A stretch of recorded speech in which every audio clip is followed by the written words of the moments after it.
नमस्कार, मैं कृष्णा भारती अपने चैनल ज़िला मुंगेर लाल दरवाज़ा से। कल मुझे काफ़ी परेशानी का सामना अपने कटघर मोहल्ला में करना पड़ रहा था। वह यूं ही है कि मैं इसे ऑपरेशन सड़क का नाम रखा। ऑपरेशन सिंदूर की तरह, चूँकि बात यह होती है कि जब दुश्मन कोई सामने होता है तो हम जानते हैं, लेकिन समाज के अंदर अगर भ्रष्टाचार होता है तो बहुत सी समस्याएं होती है। कल लोगों ने जिस तरह छद्म संवेदकों ने बात रखा कि भैया आप ग्रामीण हैं, किस नाते से बना रहे हैं वीडियो, कौन होते हैं आप, तो मुझे याद आ गया बड़े भाई अजीत अंजुम साहब की वीडियो देख करके कि किस तरह उनको वो एक माननीय वरीय पुलिस पदाधिकारी ने यह पूछ बैठा कि आप किस चैनल से हो। तो ऐसी स्थिति में उन्होंने कहा कि मैं अपना ही चैनल चलाता हूँ, मैं पत्रकार हूँ। उन्होंने पत्रकारिता के बहुत सारे कार्य किए हुए हैं, संपादक जैसे पद पर कार्य किए हुए हैं, लेकिन अपनी निजाता और सम्मान की आत्मरक्षा के लिए उन्होंने गोदी मीडिया से हटकर एक अपना चैनल बनाया। मैंने ऑपरेशन सड़क शुरू किया क्योंकि बाढ़ में मेरे साथ भी 2009-10 में एक समस्याएं आई थी। पीसीसी रोड लेकर के काफ़ी लिखा पढ़ी करना पड़ा था। मेरे घर के दरवाजे तक रोड को ला करके सटाया गया, जिससे यह महसूस होता था कि पीसीसी सड़क समाज के लिए कितना दुखदाई है। माननीय पटना हाई कोर्ट ने उस समय आदेश पारित किया था कि समाज में रोड की ऊंचाई काफ़ी नुकसानदेह है। उस आदेश के खिलाफ भी सरकार चैलेंज माननीय हाई कोर्ट में किया, उसकी सुनवाई हुई। फिर 2014 में माननीय डिवीज़न बेंच ने तमाम पहलू को सुनने के बाद, तमाम लोगों को सुनने के बाद, principal secretary, chief secretary, board को ना ही और जितनी तमाम एजेंसियां थी उसको सुनने के बाद उन्होंने जो आदेश पारित किया, उस आदेश को पढ़ने के बाद यह महसूस हुआ कि अगर जो बनी हुई पीसीसी सड़क अब है तो उस लोगों को मुझे यह राहत प्रदान करता है कि यदि अगर कोई निर्माण होगा तो मैं निर्माण करने वाले एजेंसी को या जिला पदाधिकारी महोदय को इस डिवीज़न बेंच का रिट संख्या दे करके अनुरोध करूंगा कि इस निर्माण को रोका जाए, पीसीसी सड़क हटा करके बनाई जाए ताकि सड़क की ऊंचाई ना उठे। मेरे आशाओं पर तुषारपात हो गया। डिवीज़न बेंच के आदेश से लगता है मैं सुरक्षित हूँ, लेकिन उस आदेश में किस तरह एजेंसी, सरकार के लोक सेवक, छद्म संवेदक एक पैरेलल सरकार बनाते हैं और धीरे धीरे उसमें छेद होती चली जाती है। अब उन डिवीज़न बेंच का उन्होंने जो व्याख्या किया कि हम 5 साल के बाद दोबारा सड़क बनाएंगे और पीसीसी पर ढालेंगे, कुछ जगह तो तोड़ा गया, कुछ जगह स्थानीय लोग की दबाव, दबंगताओं का प्रभाव या इन किन प्रकरण जो भी कह ले। इसमें शुरुआती दौर में माननीय पार्षद महोदय भी आते हैं।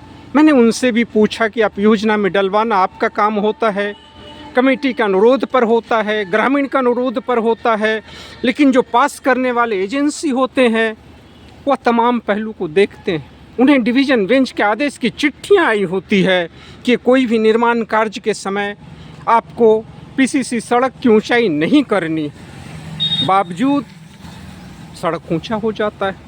इसके लिए भी तरीके उठाए गए। मैं भी जहाँ पर खड़ा हूँ यहाँ पहले पीसीसी की बहुत अच्छी सड़क होती थी, तो यह नाली उठाया गया, लगा कि नाली में पानी का निकासी होगा।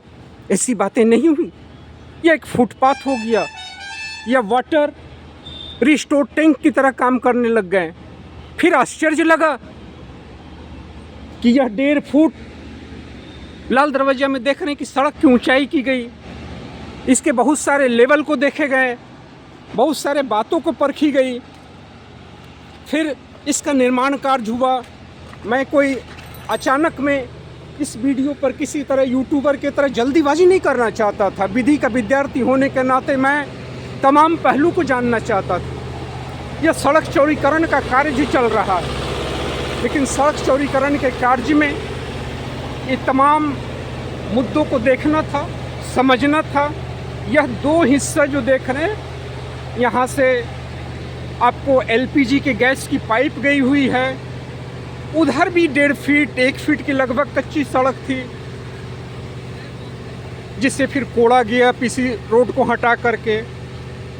मैंने काम करने वाले उस समय संरक्षक जो थे उनसे बातें किया, उनसे पूछा किस तरह का निर्माण हो रहा है, क्योंकि उस समय जो लेवल गिराई जा रही थी उसमें सीमेंट नार नहीं थी, बातें नहीं थी। हमने समझा तो उन्होंने बताया था कि इसमें 3 लेवल होते हैं। मैंने कहा कि मैं कल वीडियो लेकर के आऊँगा इंजीनियर साहब, आप सिविल इंजीनियर किए हुए हैं, आपको रोड की अच्छी जानकारी है, आप विशेष तरीके से बात को बताएंगे। उन्होंने इस रोड के निर्माण के 3 विशेष पहलू को बताया था। उन्होंने DCL बताया, MCL बताया, HCL बताया। DCL डीप कंक्रीट लेवल, जिसमें कंक्रीट बालू की मात्रा अधिक और सीमेंट ना के बराबर होती है। MCL मिडिल कंक्रीट लेवल, जिसमें छोटी गिट्टियाँ होती है और सीमेंट होता है। अब यह HCL देख रहे हैं, अर्थात यह जो है 10 से 15 1 फीट 10 इंच से ऊंचा ज़रूर लग रहा है।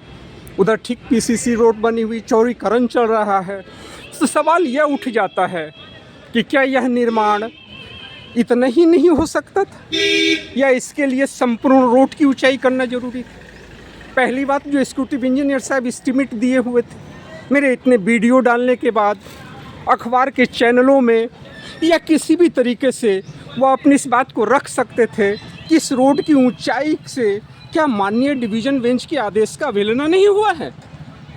यह क्या मजबूरी रही है कि इसको सड़क को इतना ऊंचा करना पड़ रहा है? यह तकनीकी पक्ष जानने की आवश्यकता है, क्योंकि ना ही भी उस समय इस रोड पर उपस्थित हुए सरकार के हाई कोर्ट में हुआ था और उन्होंने माना था कि सड़क की ऊंचाई समाज के लिए नुकसानदेह।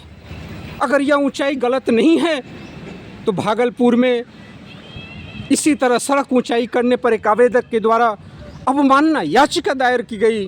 अवमानना याचिका में माननीय जिलाधिकारी पदाधिकारी महोदय को उपस्थित होकर के जवाब देना था, लेकिन माननीय पदाधिकारी महोदय ने अपने प्रतिनिधि को भेज दिया। माननीय हाईकोर्ट पटना ने लिबरल व्यू लेते हुए कहा कि इसे प्रैक्टिस ना बनाए, यह गलत है, और याचिका खारिज हो गई। अब आप यह समझ सकते हैं याचिकाकर्ता पर कितना मनोवैज्ञानिक दबाव पड़ा होगा, किस साहस के साथ वो डिवीज़न बेंच के ऑर्डर को पढ़ करके समझ करके वो माननीय हाईकोर्ट में गए थे कि इस ऊंचाई के खिलाफ अवमानना याचिका दायर की जाएगी, इसे करने वाले दोषी पदाधिकारी के खिलाफ केस लाने की काम हुआ जाएगा।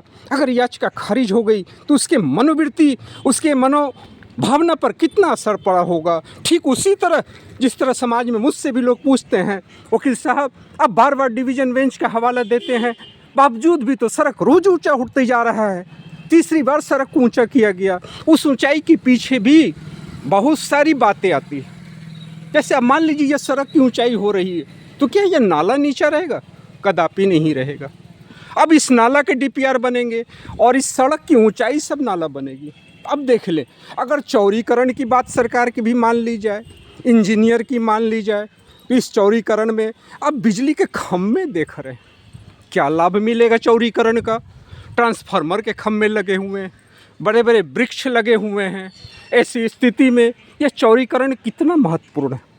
दूसरी बात, इस इंजीनियरिंग लेवल से सड़क की उतनी ऊंचाई अगर यहाँ से शुरुआत होती है तो किस मोहल्ले तक जाएगी, कहाँ तक पहुँचेगी, इसके पीछे क्या मनोवैज्ञानिक कारण है?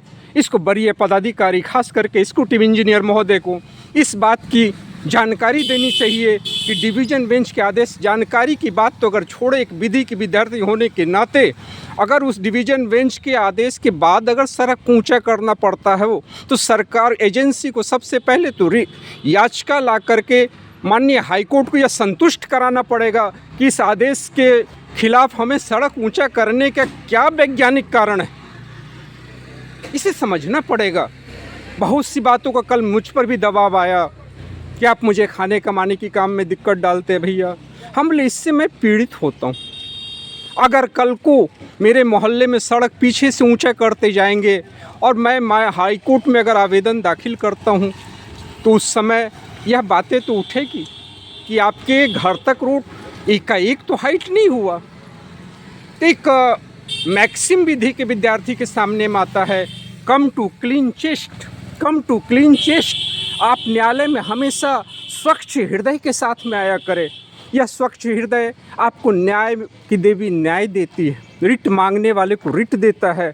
यह मजबूरी मेरी थी जिसे मैं अपने ग्रामीण सहयोगी संवेदक के लोगों को समझा पाने में असफल रहा था। बहुत सी बातें सुनी, वीडियो छीन लिए जाएंगे, मैं बना नहीं रहा था। मैं किसी की विश्वास को, निजाता को खो करके कोई भी रिपोर्ट नहीं बना सकता हूँ। मैं जानता हूँ कि पहले उसका विश्वास हासिल करना है, मुझे इसकी सीखने की आवश्यकता है।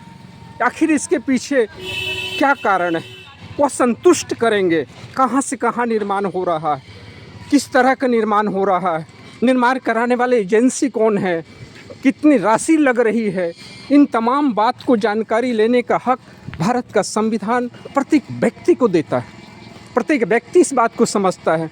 अब इस रोड की ऊंचाई को भी देख लेंगे, इसकी लेवल किस तरफ ढाली गई है, क्या फिर उसका पानी का लेवल जमेगा कि नहीं।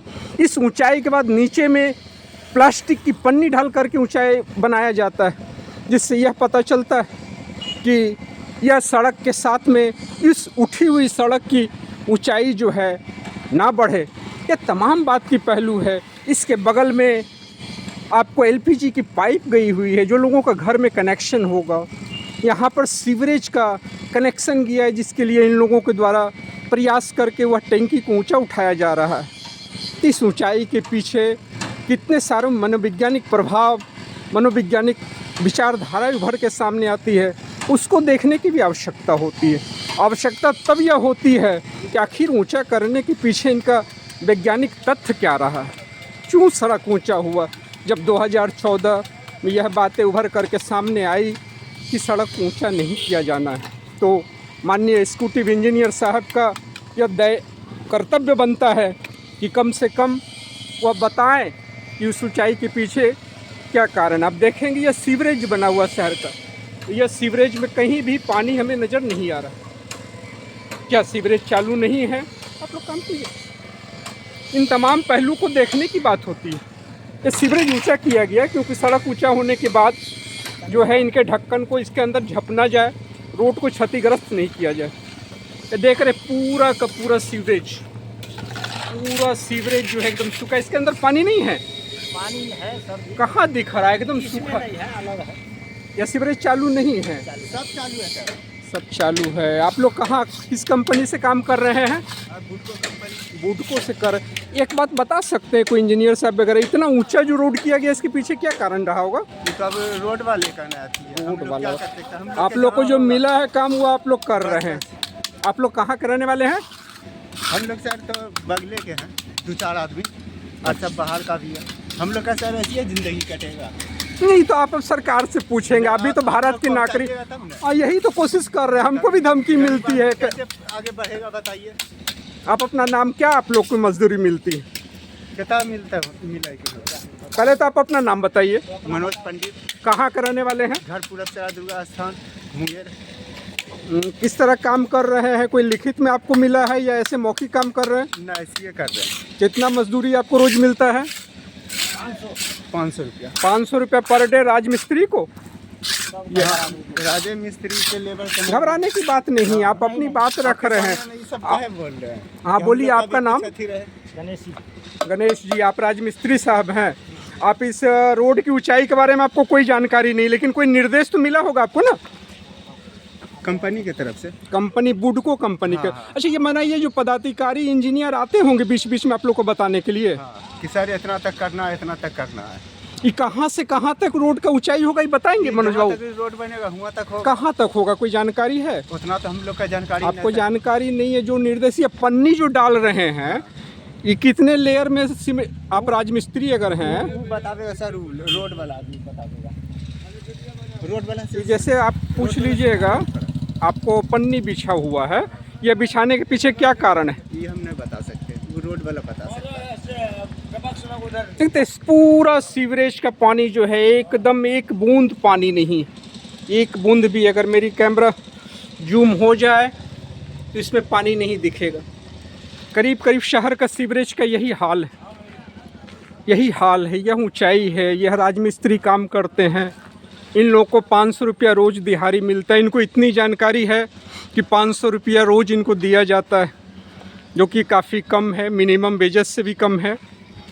गणेश बाबू ये बताएंगे पन्नी बिछाने के पीछे क्या कारण है? वो तो मसाला ऊपर रहता है या कै लेयर में रोड बना, ये बता सकते हैं? जिना, ये होता हमने बताया। ये 3 लेयर में बना है, नीचे डीएलसी हुआ है, एमसीएल हुआ है, एससीएल हुआ है।